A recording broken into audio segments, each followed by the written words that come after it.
right, everybody. I got another one here for us today. We got this is Brantley Live, this show where I dive deep into the FundieTube extremist YouTube algorithm and just kind of see what videos the YouTube algorithm throws at us.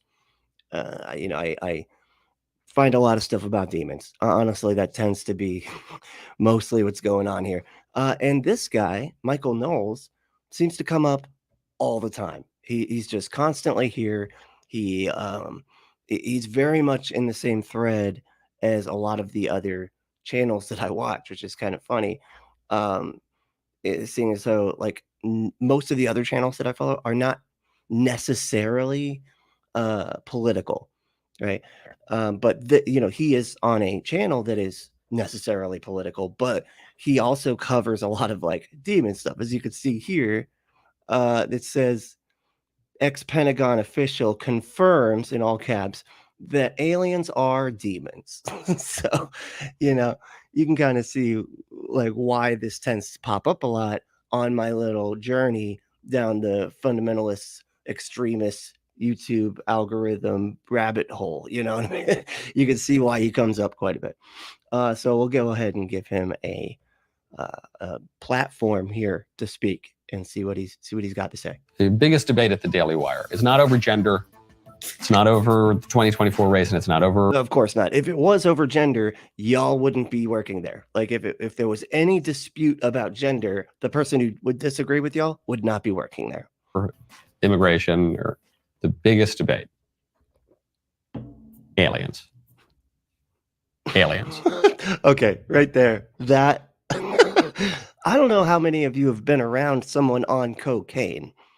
That was done exactly how someone on cocaine would act. Just say it, all right? Like that is exactly the way they would. Aliens, bro. Like aliens. Okay.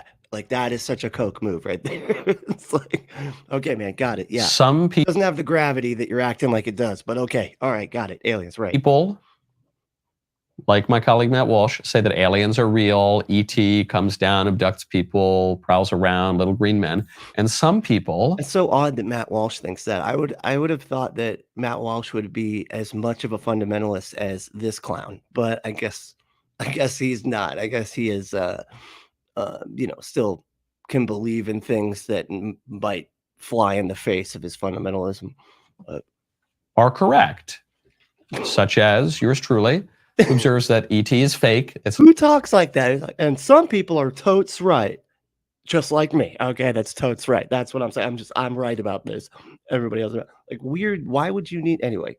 Not real. Just say your thing, man. We are not alone in the universe, but as far as corporeal beings go with rational souls, we are alone. What? And that when people see a corporeal being with rational souls, what the hell does that mean?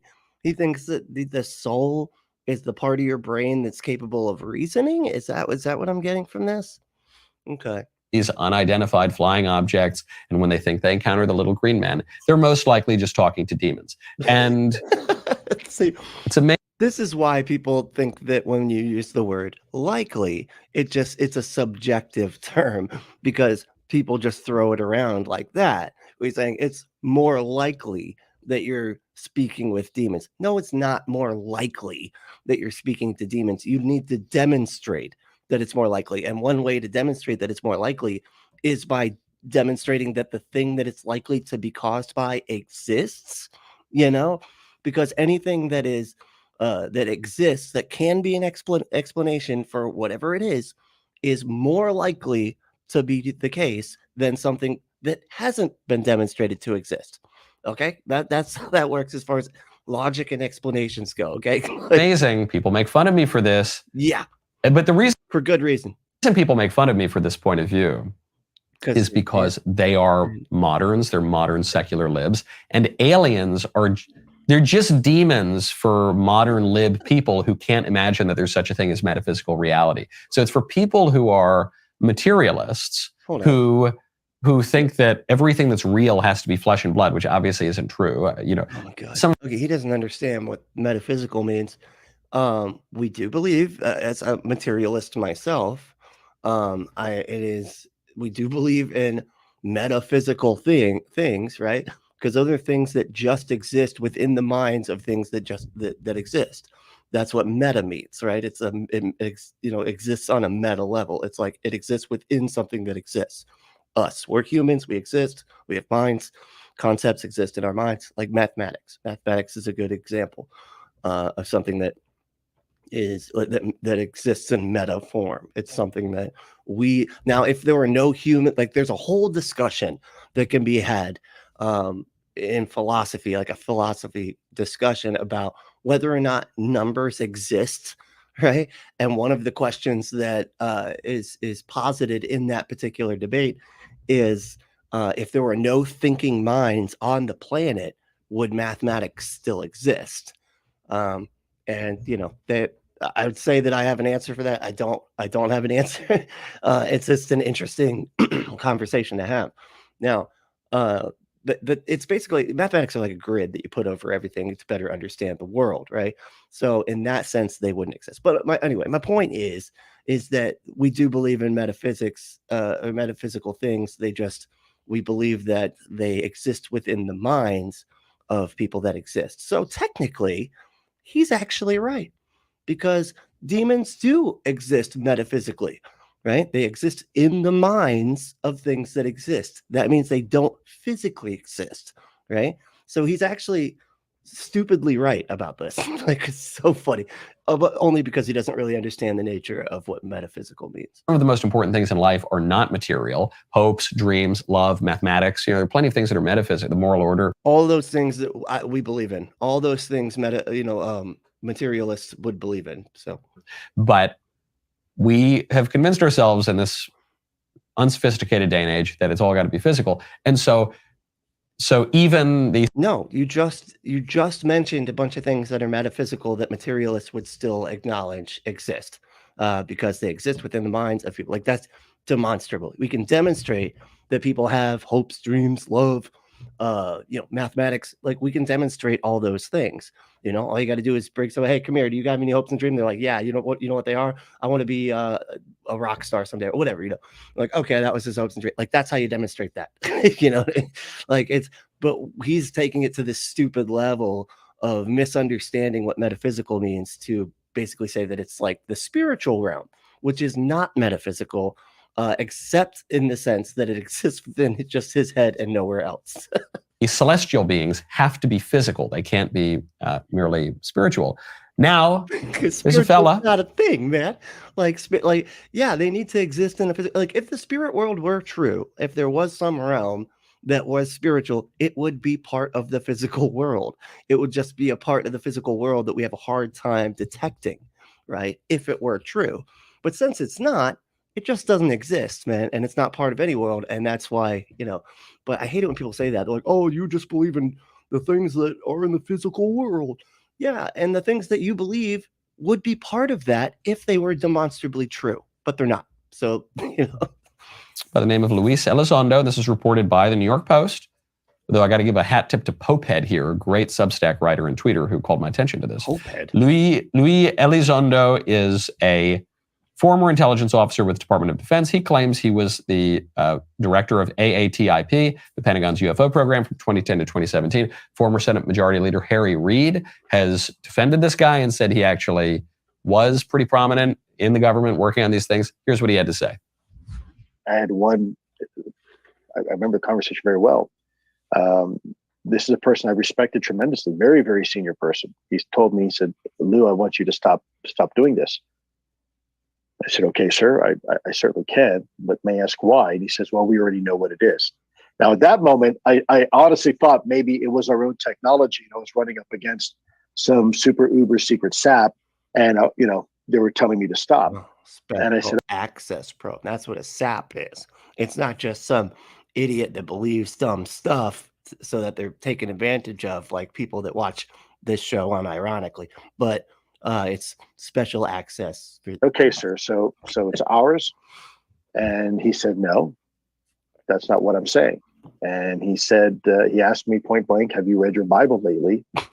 And I wasn't quite sure where he was going with that. And I said, well, sir, Really? I think I know what it is. You didn't know where he was going with that? Really? It's like, yeah, a guy that wants to spread the gospel through, government fear or whatever. Says, where are you going with this? And he said, well, then you would know that these things are demonic and we should not be pursuing them. Yeah. And he wasn't kidding. That's exactly how he. This guy's wow. I don't like making fun of appearances, but No. I feel like I don't even need. So this is I feel like his appearance makes fun of itself. I don't need to. I don't feel like I need to do anything here. This is a Department of Defense official saying, "Stop looking at UFOs because they're demonic." Correct. Oh my fucking yeah, man. Obviously, I could totally see this. People are fundamentalists and not that bright all the way up the lines of power, man. Doesn't matter where you're at, you're going to find somebody on that level that has a fundamentalist belief about Christianity and will say stuff like this, because this, like what his research was actually challenging that Christian guy's worldview. Right. Because if they did find some extraterrestrial life or whatever, that's conscious beings or whatever, then he's going to have to square that up and in his head make up some scenario where there had to be an alien Jesus to die for them too. That's why they don't like to believe in aliens as being aliens. They have to make them demons because it kind of messes with their worldview and it makes their belief system that much more silly. So they don't want it to be even more silly because it's already silly enough to the point where they're teetering on the edge of just complete idiocy, right? And I think they know that. And so he doesn't want to have this new information challenge his already decided belief system, right? And so he's telling them, stop doing this stuff. It's just demons. I'm a Christian. Stop looking at it. Go read your Bible. Of course. This is not difficult to figure out why this happened. But look at his face. He is just, whoa. He thinks this is the bee's knees and its arms and feet. Like it's, Correct. Not only is this senior, apparently respectable Pentagon official who is so admirable that one of the guys who was running the UFO office there really looked up to this guy, but it's correct in that that's obviously what these things are. Now, when you want to fight, my God, he's so confident about that. He's like, I know what these are. Okay, they're just demons. All right, my very specific religion is obviously more true than everything else. So I just have to decide what everything is without even looking into it. I don't need to look into it. I already know. Off terrestrial things like I don't know, unlit cigars and little vermin and charcoal. You've got to go check out Grill Blazer. Right now, go to grillblazer.com/Knowles and just about Grill 600 culinary kitchen use from your neighbor. 15% off. Stand behind of the Daily Wire. Fraction of the family. Choose from right now. /Knowles just for Americans. That was as long as the first 3 minutes of him talking. The ads were another 3 minutes. That was insane. Like we're only 6 minutes in. And at 3 minutes, he started. Anyway, seems to disagree with the respected, more senior Pentagon official who said this stuff's demonic. We shouldn't be looking into it. And this guy says, no, we've got to look into it. We've got to go get all the data. We've got to probe this stuff. We got to find out what's really going on. Yeah. And my question is, why? Why do we have to do that? I don't know, man. So we can know stuff. Curiosity is not a virtue. Oh, man, I'm sure it's not in your whole understanding of the world. But quit being curious. Quit wanting to know stuff, you idiot. Just decide what's true and then shut up. Why should we do that? There is more in heaven and earth, Horatio, than is dreamt of in our philosophy. And certainly the desiccated modern philosophy that ignores metaphysical things. They don't. But why? Why are we going to do this? It doesn't. Ignore metaphysical things, man. There's an entire branch of philosophy dedicated to exactly that. And I mean, it's just all over philosophy, really. I mean, the whole concept of philosophy is about metaphysical, literally fucking everything. And you're just saying, like, just stop thinking about all this stuff. Like because they've decided that only the physical world exists, which, of course, it's only the physical world exists. But since they've decided that, don't be curious about anything, because he's already decided that it's actually that Christianity is just true, and we shouldn't even try to demonstrate that it's true, because we should all just believe it. Wow. Unreal. I mean, this should be just the motto for the right wing. Don't think, don't ask questions, don't think. Just decide. Just decide that it's true, okay? Like, swap out your knowing stuff for believing stuff, okay? And that's it. If there were, which there is not, a super race of extremely intelligent Which there's not. ET or like, how do you know that it's not? Like, that's a new claim now with a new burden of proof, man. Quit like making inferences if you can't back them up in any way, shape, or form. Not to mention, like, that was piss poor fucking evidence that there's just some guy that's high up at the Pentagon that happens to be a Christian and doesn't want people to investigate UFOs because he thinks he already knows what it is, which is demons. Obviously, that's so normal. Like, that's not that is not surprising in the least. Coming, and they can mess with us, and they can probe us, and they can cross the galaxy, and they can go faster than the speed of lightning, and do all this crazy stuff. Their technology is so much more advanced than ours is. Then we're not going to beat them. You know, that'd be like a squirrel trying to beat an army of human beings. So if we're that much stupider than these things, then we're obviously not going to. It'd actually be like a planet of squirrels, you know, and something that's not from that planet and not used to that environment trying to fight squirrels, which have been created by their environment. I think that it's that they actually got much more of an advantage than you realize.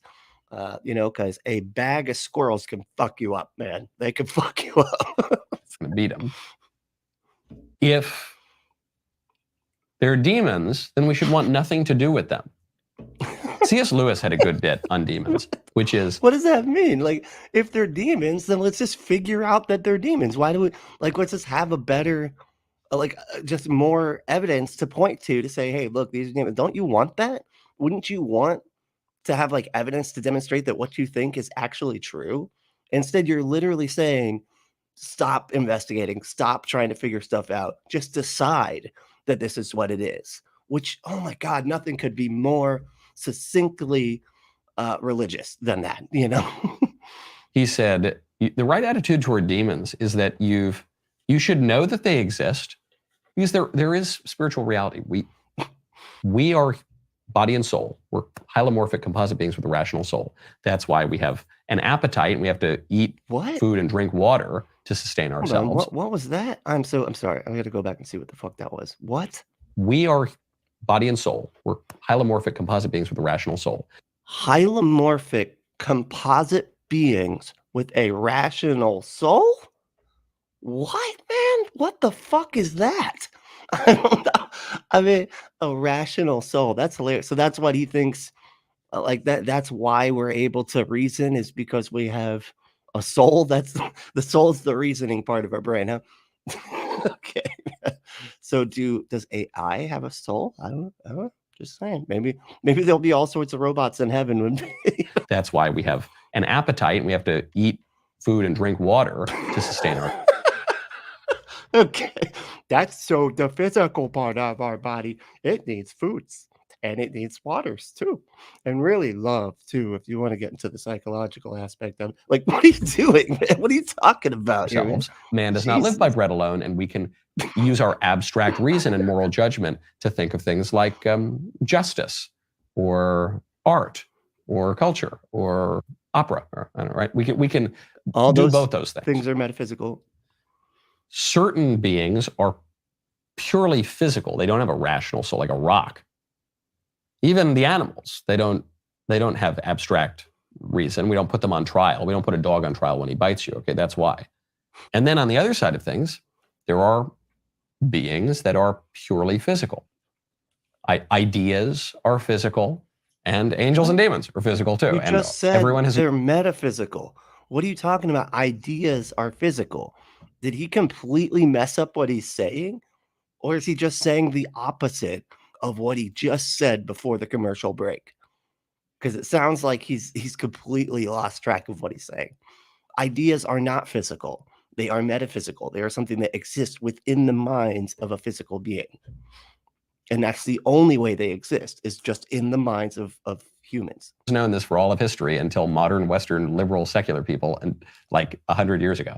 So that is not like the get that he's like, we didn't have cars that could go the speed of fucking sound either 100 years ago, man.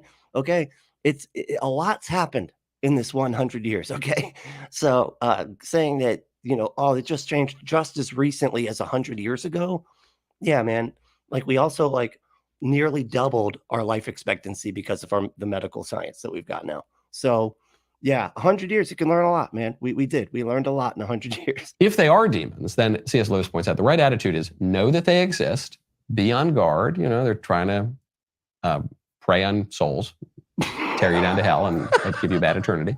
He sounds like it's just like he doesn't even believe it. I wonder if like he actually doesn't.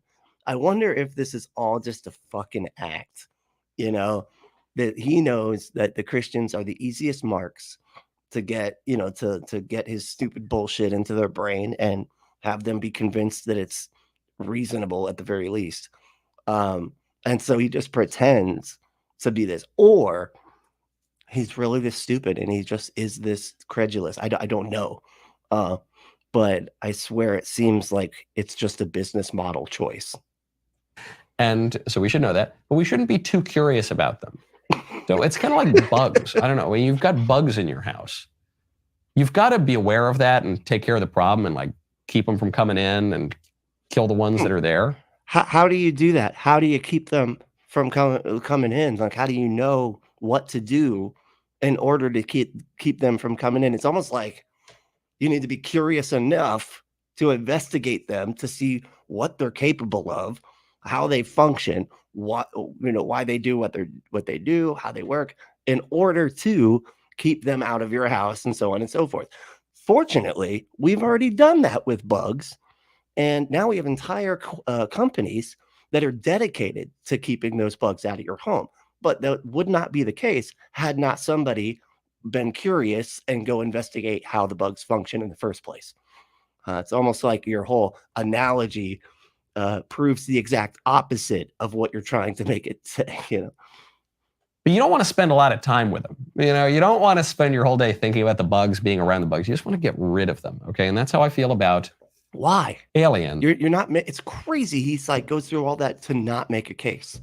Like why is it that you can't think about them? Like, what is it about them? It's insane. He just says stuff and then it's like just expects people to be like, oh yeah, okay, cool. Like, you got to give reasons to think things, man. Like, who are really demons, as the Pentagon even admits. Boy, wasn't that a great clip? Make sure you subscribe. Boy, wasn't that a great clip?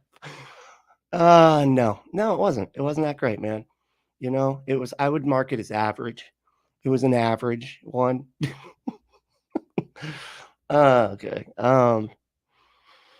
This is like what everybody's talking about lately.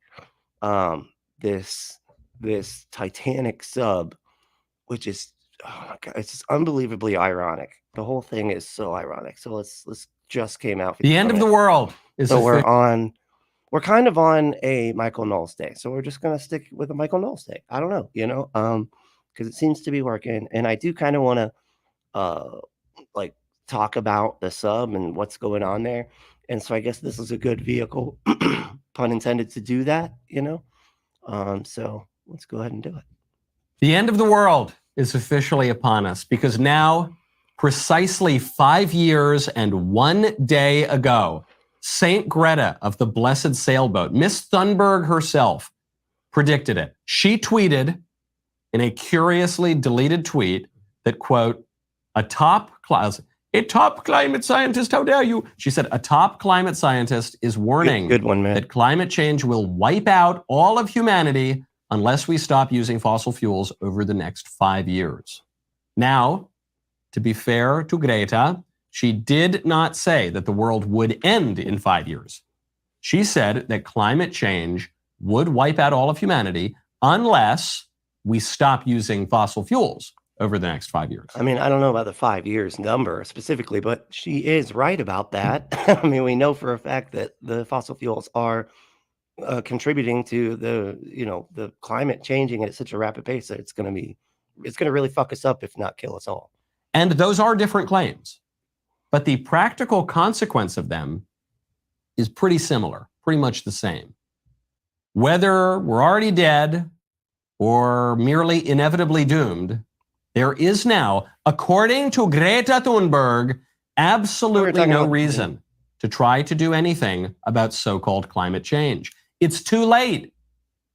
We could all stop driving our cars Damn, I thought this was going to be a fucking thing about the submarine. Okay, let's see, switch stories again. Back. Great news coming out of Twitter and Elon Musk. Oh God. Elon has said that the word cis, this is CIS, will now be banned as hate speech. You know, it's if people are spamming the word cis at normal. It's literally a term in psychology. Like, it's been a term, a term in psychology scholarship used for God knows how long. What a fucking idiot. He's such a they're just such babies. I swear to God. They're just like, well, I want a word that people can't say. I want a word. This is not fair. This is not fair. And so that now he's making it anybody, because of course on the left we use accurate terminology. And so we use the word cis as describing someone who has not changed their gender or hasn't transitioned, whatever. Which is that's just the word that describes that. Do we just have to come up with a different word then, like, to describe that? Because he wants to be like, well, no, I'm saying normal, because normal is the thing, which normal is highly subjective, you fucking idiot. Like, normal would be like the food you eat or whatever in China would be very different than the normal food that you would eat here in Florida and New Orleans and so on and so forth. Like, it's just, normal is a completely subjective term. Normal people, then it will be banned. And I think this is great. Some libertarian types are upset about this, but this is awesome. We'll get to that in a second. Speaking of Twitter. Because you love fascism. That's why. Just say it. You love fucking fascism, straight up. I had to open with Greta today, because these guys, the catastrophizing libs, always make predictions that are just far enough in the future that nobody really calls them out on it. Nobody really remembers when the time comes. And so they get away with it, and then the predictions never come true. And then they make more catastrophic predictions. If you don't, I'm pretty sure, like, I don't know about the 5-year thing, but like, it has definitely come to fruition as far as climate change goes. There's entire cities that are screwed up from it, like Venice. I'm pretty sure it's like completely screwed up. It's like all the water's like way too high, and and now we have like literal climate refugees leaving areas because the climate has made that particular area inhospitable for human life and activity, whatever. Don't do exactly what I say, or the whole world's going to end in like 7 years or whatever, and then 7 years come by, people forget about it. But Twitter, well, you know who does do that a lot are people that agree with you on just about everything, talking about the rapture. Okay, waiting for people to just shoot up into the sky. And you're like, that's normal, though. That's a normal thing to think. Makes it, but this climate stuff, now that's just crazy. Much easier to refer back to those predictions, and just remember, it's either totally wrong, in which case there's no reason to believe St. Greta and the rest of the environmentalist types, or it's too late, or Greta was right and it's just too late and nothing we do now can possibly save us. All of humanity will be wiped out. But either way, if we are to take Greta Thunberg at her word, it's over. It's over.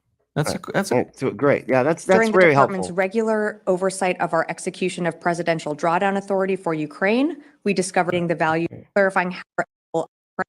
So now we found out we're going to give it back to Ukraine. That's not what happened here. We managed to avoid that for all of the Cold War, but where is the damn submarine part? Is a terrible thing to go climb Mount Everest. I don't care enough about him. You should just whole fucking show. So let me find something else, because that is unbelievably boring. Let me see here. So here we go. 24 hours before the rapture. So this is exactly what I was talking about. 24 hours before the rapture. You might want to watch this video when it's 24 hours before the rapture? Like, how would we know when it's 24 hours before the rapture? In order to know, we need to watch your video. And you know what? We're just going to watch it. We're just going to go ahead and do it. You know? That provides insight into the character of people in the. What? Now, today I want to talk about a specific group of people that will be left behind on the day of the rapture. 2 Timothy chapter 3, verses 1 through 6 is a passage from the New Testament of the Bible that provides insight into the character of people in the last days. And we all know that we are living in the last days. Yeah, And the all of us. characteristics Yep. that we see listed in this passage of Scripture Jeez. are the same characteristics that we see happening in our day and era. The passage outlines several negative traits and behaviors exhibited by people in the last days. These characteristics include selfishness, self-centeredness, and a focus on personal desires and interests. Because that's never happened before. That has never been, nobody's ever been selfish before now and lately, you know. Yeah, no, it's brand new. This is brand new. This never happened. Above all else, people will become lovers of themselves, Again, seeking never happened. Nobody's ever loved themselves before. personal gain and pleasure without regard for others. Like that Furthermore, almost, it sounds like that's actually become less and less true over time. Like they're acting like, oh, people are lovers of themselves today. But like feudalism was a time where people like would just literally be killed. Like they didn't, you know, life was so meaningless that the lords would just let people die. And the lords obviously loved themselves and did not care about anybody but themselves, to the point of just letting people die and starve and people's kids starve and everything.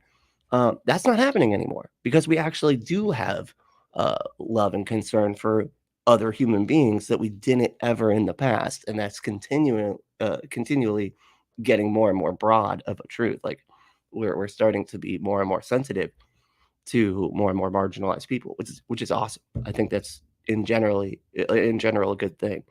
But it's literally the opposite of what they're trying to say here.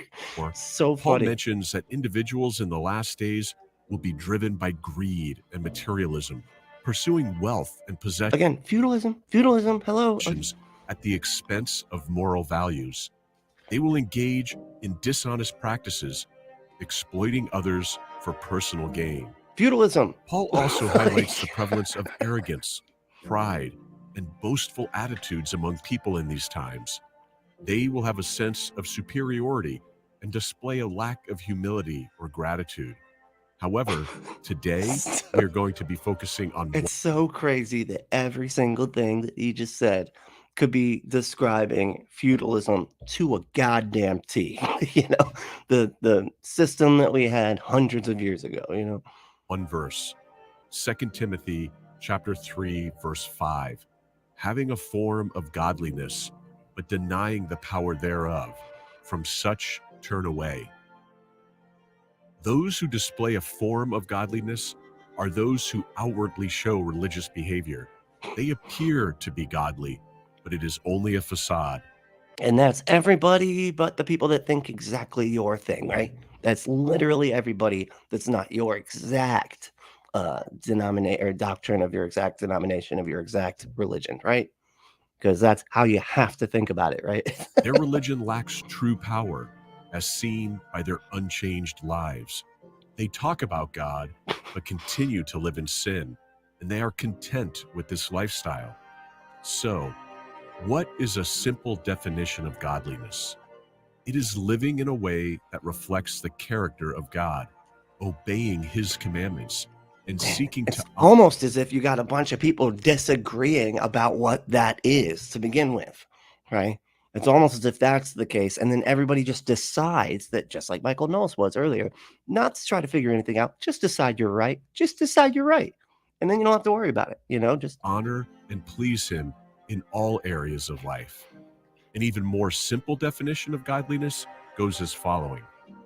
Godliness is not sinning.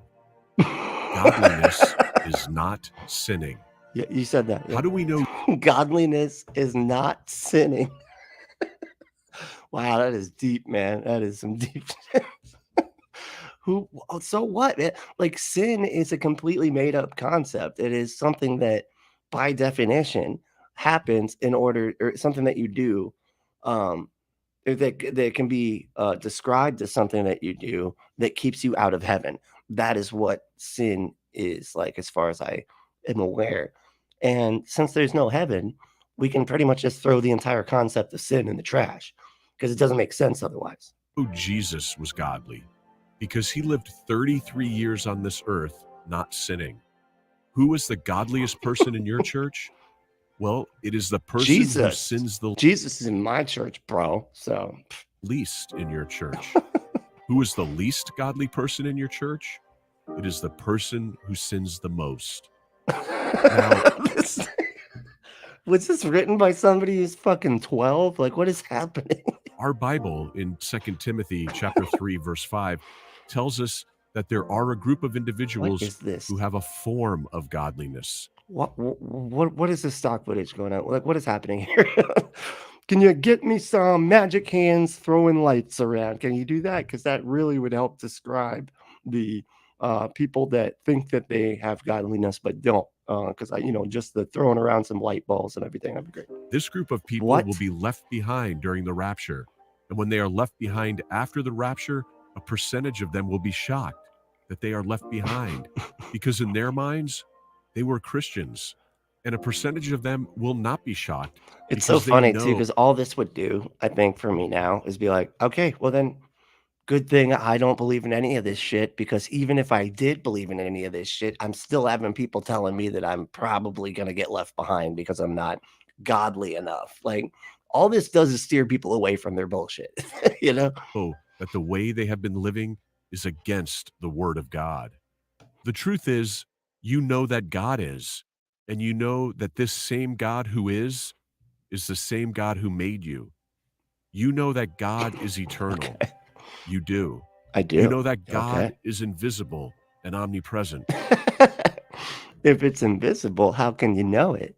Like, I know that he's invisible because he's got to be here, and I don't see him. So, invisible. That explains that. Therefore, you know that God is watching you. And you also know that on one day, God will judge you. The truth is, what is this? Why? So make sure to get my face and the Bible and the fire all in a single shot, please. I don't care how weird I have to look doing this. You have God's laws. You have the Bible. You know Why the is he Bible. caressing it? He's like, oh yeah, Bible. They're just like that right there, right? But yet, you do not do what the Bible says. That right there is what is spoken of in 2 Timothy chapter. Oh my God. I love the stock footage in these. This dude just like almost like a cartoon praying. Like, this is a cartoon of someone praying, and I love how it's like clearly it's got this medication Monday, Tuesday, Wednesday pack thing up here, and one of them's open. So it's like, I take my meds and then I pray, and that's my morning right there. Chapter 3, verse 5, having a form of godliness, but denying the power thereof. 1 Thessalonians chapter 4, verses 16 through 17. For the Lord himself shall descend from heaven with a shout, with the voice of the archangel, and with the trump of God, and the dead in Christ shall rise first. With the trump of God. Whoa. They said Trump is God? Which are alive and remain. Look, it says Trump is God. Oh, of God. Trump of God. See, that's why they believe that Trump is of God. It's because it's right here, It says it right in the Bible. Trump is of God. Shall be caught up together with them. I almost wonder if that's why he chose that particular phrasing of that verse, because I bet you that's like some obscure like version of the Bible or whatever. In the clouds to meet the Lord in the air, and so shall we ever be with the Lord. We are moving towards the rapture, and those who have a form of godliness but deny its power will be left behind. Now, let us consider the scenario 24 hours before the rapture. Oh, good. Before we get into that, real quick, I want to make a point here. I've had a couple of people ask me like why I'm doing this and everything, and I want to make it pretty clear here. The reason that I watch these and I make fun of them and ridicule them as I go, is because it's very helpful to those of us who were heavily indoctrinated from birth and have a lot of those indoctrination hooks left in you. It almost reminds me of something like, when you get something in your eye, you get something in your eye and you get it out, you can see it come out. You're like, oh, good. It's out. I got it out. But you can still feel it in there, for like a while. That's what indoctrination does. It just, the hooks stay in there. The shit that they fucked up inside of you is still there. The beliefs that caused them are no longer there, right? But but what's left over, which is usually a lot of fear and shame and righteous anger and so on and so forth. That's what you usually are left with after the fact. So what I've noticed is very helpful for me is laughing at this shit, because honestly, it's hilarious. A lot of these old beliefs that I used to have are fucking funny, right? They really, really are. And so it actually does help you to move from that state of fear and move into just, laughing at it. It's just funny now, because it used to have such a control over your mind. This crazy, ridiculous fear of hell and crazy, ridiculous fear of the rapture and stuff like this. And so if you can, like, if you're somebody that's newly deconverted or whatever, it's very helpful to watch this sort of thing and then be able to kind of laugh along and go, man, this is so stupid. I can't believe I used to believe this stuff. Anyway, so that's why I do it. Just wanted to make that clear. The sky will not turn black midday, causing an apocalyptic appearance. It The won't. sun will not stop shining, and there won't be an overwhelming meteor shower dominating the skies. People will not be looking up, anticipating the rapture. There will not be a great earthquake shaking the foundations of the earth, nor will the waves roar. Then what are you doing? You're doing that right now. You're saying that you're anticipating the rapture and everything, but then you're saying that people won't be anticipating the rapture. You guys have been anticipating this goddamn thing for fucking, I don't even know, as long as the damn religion has existed. Uncontrollably. Lightning will not flash incessantly. These dramatic events described Well, will not fuck. occur 24 Well, hours before the rapture. Then what are we even doing here? Like, if there's not going to be lightning and incessant lightning, well, then why do we even care about this anymore? Because I thought it was going to be super cool when the world ended. Like, Instead, people will be continue boring. living their normal lives, either in godly or ungodly ways. Picture the scene: a world hurrying with activity, people going about their daily routines, living their normal everyday lives, oblivious to the impending moment. The Bible tells us that when the rapture takes place, it will occur suddenly. The world will be caught off guard, unaware of what has transpired. The godly will be living in alignment with God's will, while the ungodly will continue in their sinful ways. Unlike other prophetic events, the rapture will happen without any prior signs or announcements. There will be no countdown, no ticking clock to warn us. The Bible assures us that no one knows the day or hour, not even the angels in heaven, nor the Son, but only the Father. Who's supposed to be the same person as the Father, but doesn't even know stuff that the Father knows. Like, they don't even, like, they're super duper one thing instead of three, but they don't even know the things that the other ones of them, the same thing, know. Like, come on. Like, this is where the Trinity just is one of the stupidest beliefs ever. Like, it's amazing how it just falls apart so quickly if you ask a question about it, even just a little bit. This truth emphasizes the urgency of living in readiness at all times, for the rapture could occur at any moment. For all we know, you and I and the whole world could be 24 hours before the rapture. I thought he was going to say, for all we know, we're raptured already. Sure, man. Why not? Why not say something that dumb? Like, This very moment. If not the rapture, some of us could be 24 hours from breathing our last breath. Are you living a godly life? Are you trying to make everybody like not want to watch these things? Like, hey, you might be dying, you might be dead like in a couple of minutes. So, believe the thing I want you to believe. Believe it. Okay. Life of not sinning? Are you living a godly life or an ungodly life? Remember, apparently ungodly life is at a Chili's, I guess. Is a Chili's with a some kind of mixed drink, and everybody wearing red shirts. Okay, because red shirts are evil. I think we all know that, and definitely face painted red. Like this is like a football party. That's he's like, and this guy's got red shoes. He's got a chain. I mean, do they even still make chain? Like, this is totally, it's basically a punk rocker, actually. It's like, I pretty much dress like that, actually. But Simplest definition of a godly life is not he has sinning. multiple chains. Wait, you can't have two chains. He's got one here, and then he's got another one over. You're not allowed to do that. That's clearly against the rules of everything. That's A godly life is not having a secret addiction that no one knows about. A godly life is not having a secret life that you are doing your best to keep hidden. What is that about, man? Oh, that sounds like some projection right there, my friend. You sound like you've got a secret, like, 'cause that's not something that most people just say. Hey, the ungodly people do not have a secret life, and they're not trying to hide it because I'm not trying to hide a secret life. You're probably your face is what's hiding a secret life right there. A godly life is one life. A godly life is not cheating on your husband. A godly life is not cheating on your wife. A godly life is. That's just not being an asshole, honestly. Like, if you're gonna cheat, like, just get a divorce or whatever, like, or break up, or have a conversation. She might be okay with it. You never know. But yeah, just doing it and being dishonest.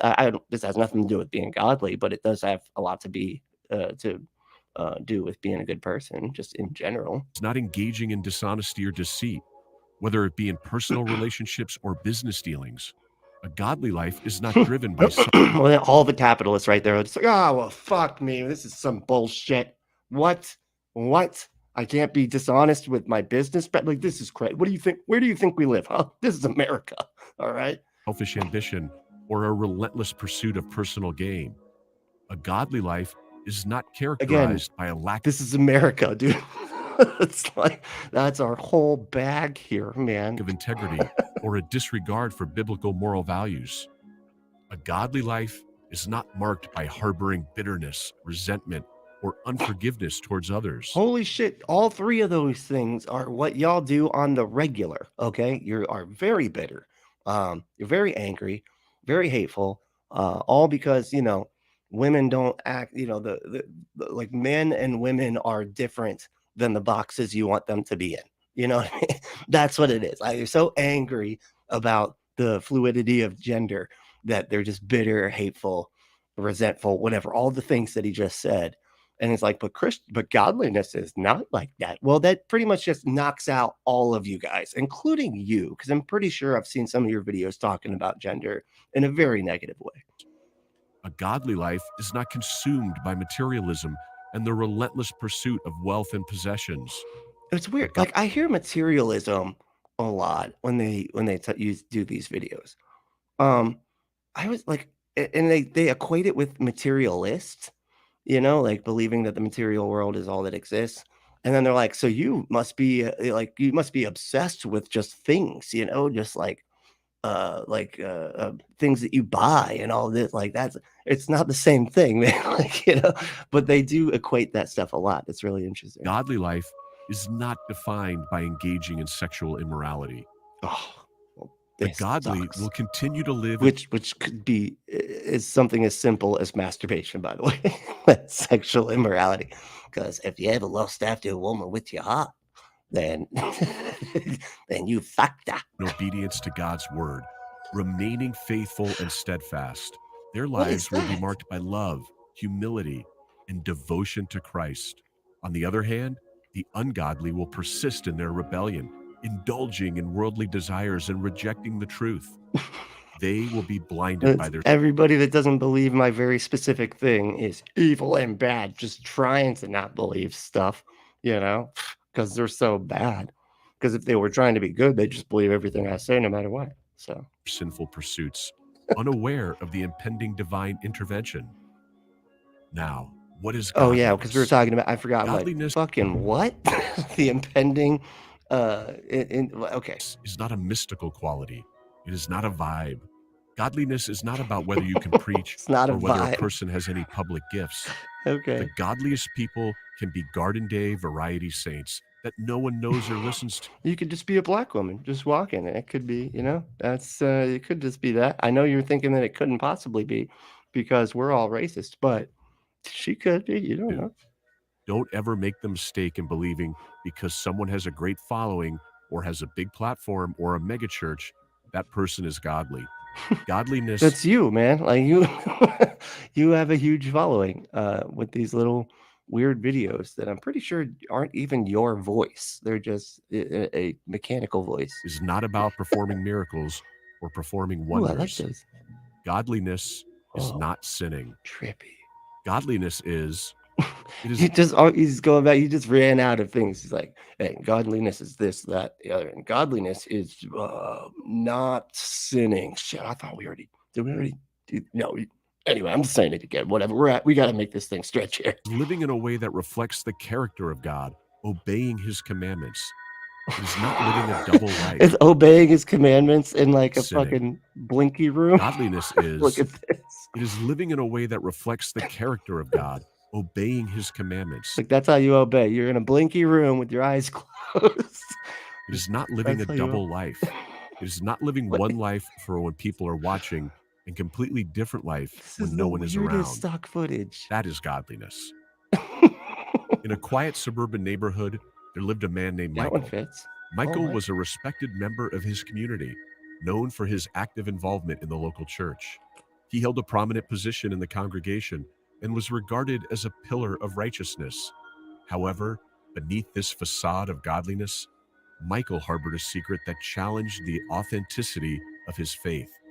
Despite being He looked at porn. I bet you. I mean, they keep on showing him on the computer. I don't know. a Just devoted husband to his wife of many years, Michael found himself captivated by the allure of temptation. He had developed an emotional connection with a woman he met through a community outreach program. saying. They began okay. meeting in secret, Not porn. Just just meeting somebody in real life. Okay. sharing All right. intimate Yeah, I conversations suppose, and stolen moments of affection. Although both were married, they justified their actions by claiming that their spouses were unaware and unaffected. Michael found himself torn between his commitment to his marriage and the excitement of this forbidden relationship. In an attempt to justify his infidelity, he convinced himself that his actions didn't deny his wife anything. In fact, he argued that these secret encounters added an element of excitement to his relationship with his spouse. Despite It's like when I'm hiding stuff, man, then I have to be that much more, there when I'm there. So, it's actually good for everybody. his role as a prominent figure within the church, Michael felt no guilt for his actions. On Sundays, Michael faithfully attended church and actively participated in teaching a class. He presented himself as a devout follower of Christ, wearing his religious mask for all to see. What is the However, point of this? deep down, he knew that his behavior contradicted the principles he purported to uphold. This story But sheds here's the thing, like, and I'd actually agree that that's not good. Like, that's not okay. You shouldn't lie to your loved ones like that, and you shouldn't, it would just be being dishonest and hurtful about it. Like that is the problem with it, though. If they were honest about it, and we're like, hey, this is something I've been feeling like I want to do, and they actually agreed that they could both do that or whatever in the relationship, that'd be completely different. However, like keeping it secret and shit like that, that's not, you can't do that. But it's funny though, because that I would agree is actually wrong. However, they say stuff like, if you even fucking think about a thing, that is just as wrong. So if you're sitting here trying to say that this person is not godly because they have this secret problem or whatever, secret relationship with somebody else, like you get, that's just as evil as just having a sinful thought. So how do you get around that? How is like one okay and one is not when you're literally equating the two in your worldview? light on the concept of having a form of godliness but denying its power. Michael's actions exposed the discrepancy between his public image as a religious leader and his private choices. His attempt to compartmentalize. It's funny too, because I remember like a while ago, they used to say that, God is up above, right? So God looks at everything from up above. Now, we as humans see like a graph, right? Like this is a big sin and this is a a not as big sin, right? But that's humans seeing it, right? Because we're looking at it on the ground next to us. I'm not even kidding. This is how it went. Because we're looking at it from on the ground, and so we look and see that it's like bigger and higher sins. But since God is up above us looking down, he doesn't see any of that. He just sees sin straight up. He can't see how high it is or anything like that, because to him, sin is sin. I'm not even kidding. That was a whole sermon I heard. The once I was like, wow, that's just okay. Realize his faith Jesus. and indulge in sinful desires highlighted the emptiness of his spirituality. The moral of this story aligns with having a form of godliness.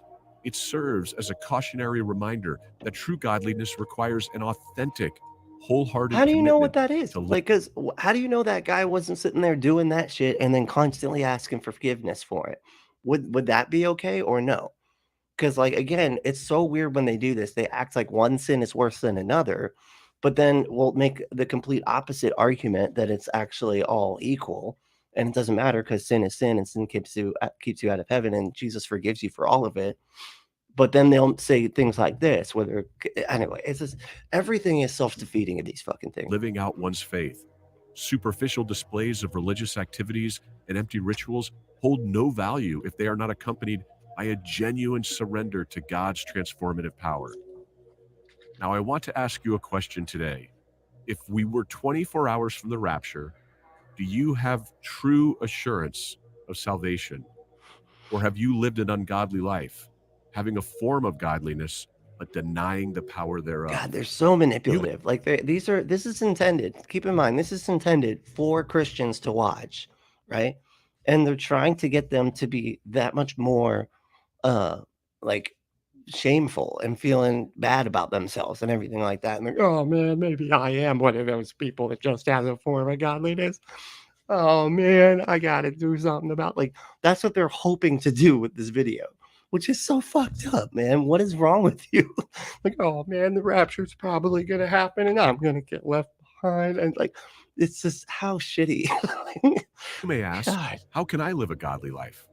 Focus on the cross of Christ. The cross of Christ was not only put there to free you and I from sin's penalty, it was also there for us to live godly Look at lives that stock footage. Okay, and for us to die to sin glowing. and to say no to sin. The cross was Well, also hold on. there. Does Jesus forgive, or does he make it so you say no? Because it can't be both. You have to sin in order to be forgiven. And what? Like, I don't understand that. Like, this is what I'm saying. Like, none of it actually makes any real sense. It's just so everybody can point the finger at everybody else, no matter what, and always say that everybody else are the ones that are, have a form of godliness, but it's bullshit or whatever. So that sin's power over us may be broken. There are those who are listening to me who's What is happening here? Okay. This is like a sparkly person. Like, what is that? Is that glitter? Oh, anyway. All right. Christian Getting hung lives up are on this. no different from What what they were the years fuck? ago. In fact, their lives remain What was just the same as it was before the date they claimed to have been converted. What are we to say about people like that? Oh, see, you can. There's a neon cross in this picture. You have a form of godliness, but deny its power. Are you saying that God has saved you, They just keep filled you repeating with the this. Holy Spirit, and redeemed you, yet you continue to live in sin? What are we to say about people like you? Anyone who truly comes to know Christ hates sin and lives a life that shows their hatred for sin. Yes, we do not enter heaven or receive salvation because we do not sin. It is by the grace. He's totally going over it. Like, he's still, like, flying in the face of things he just said. This is what's so funny about this. Like, if you're a Christian, you should hate sin. You should not want to do it, right? But it doesn't have anything to do with what you do or don't do, because if you sin, it doesn't actually matter. It's all there if you're forgiven. But if you're forgiven, then you better not sin. And so it just keeps on going in this fucking everlasting loop of nonsense. That we are saved. However, anyone who is saved by grace is transformed, for they have died with Christ on the cross. In conclusion, the words spoken So then you won't carry. So then you won't ever do anything wrong after that, right? And they'd be like, well, no. I mean, you would just, of course, you're still going to sin. We're not perfect. You can't, even though we ask Jesus forgive us and everything, we don't stop sinning. We just keep doing it. Like, yeah, I mean, exactly. This is what I'm saying. Like, A weighty this is challenge so for those stupid. who claim to be followers of Christ. It is a call to self-reflection and examination of the authenticity of our faith. We cannot ignore. I would agree with all of that except for the word faith. We do need to have a self-reflection of like who we actually are. I think that's actually a really good thing to do, but not of your faith, man. You just wrecked the whole sentence with that one word. Or the stark reality that there are individuals among us whose Christian lives show no transformation, remaining stagnant and unchanged over the years. The question arises, what shall we say about people who profess godliness yet deny its power? Can we truly claim to be saved, filled with the Jeez Holy Louise. Spirit, and redeemed by the blood of Christ? I mean, am I crazy, or has he gone over the same goddamn thing 4 different fucking times now? Like, he just keeps repeating, like rewording the same thing over and over again. It's almost like it was written by AI. Like, AI was like, can you just reword this concept over and over and over and over again so I can make a video about it? Like, while continuing to live in a manner contrary to his teachings. what does that Genuine mean? self- Like, again, like, so if you're living in a way that is contrary to the way he wants or whatever, then aren't you just being alive because you can't be perfect? Like, anyway, I know I'm Salvation gonna in do this, Christ but it's just like so produces a self-defeating. profound transformation within the hearts and lives of believers. The indwelling presence of the Holy Spirit empowers us to hate sin and live in a way that See, reflects our love of God. and this is the other problem with this. It makes it so that a lot of the people that were raised a Christian and everything and don't have some big huge thing that they were doing that they're not anymore. It always leaves them with like these weird testimonies where they're just like, I don't know. I guess I could say I used to hate. I had hate in my heart, and yeah, I used to have hate in my heart, and then Jesus forgave me, and now I don't have hate in my heart. Like, they just have to make something up because they believe that it has to be this big transformation, right?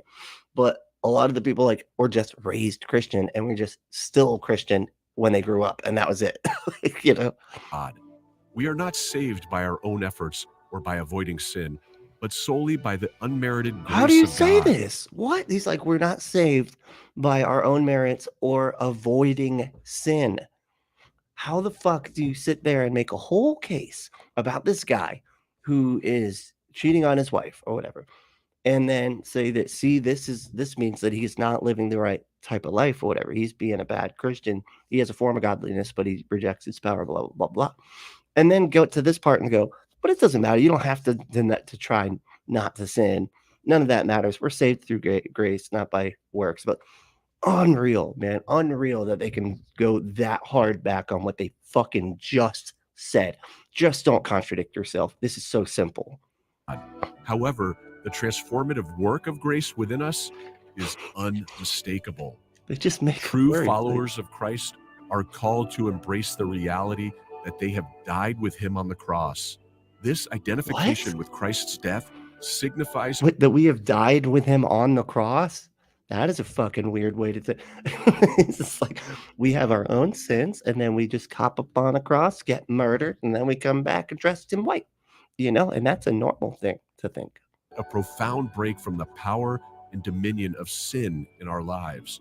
The old self is crucified, and we are raised to newness of life in him. Let's see here.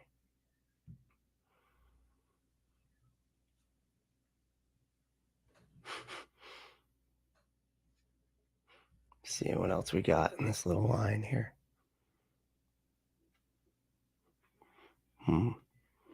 Oh, it's over an hour. Okay, I will. You know what? I'm gonna wrap up this one here, and then we'll do another one later today. Okay, and I'll find something really good so we can go through that. But until then, you know what you should do is go to adamandeve.com, put an enter code BRENTLY to get an exclusive offer, which is 3 free gifts, or 50% off almost any one item, 3 free gifts, one for him, one for her, one that you'll both enjoy, and non-binary folks, all that stuff, and you can get 6 free movies and free shipping on the entire order.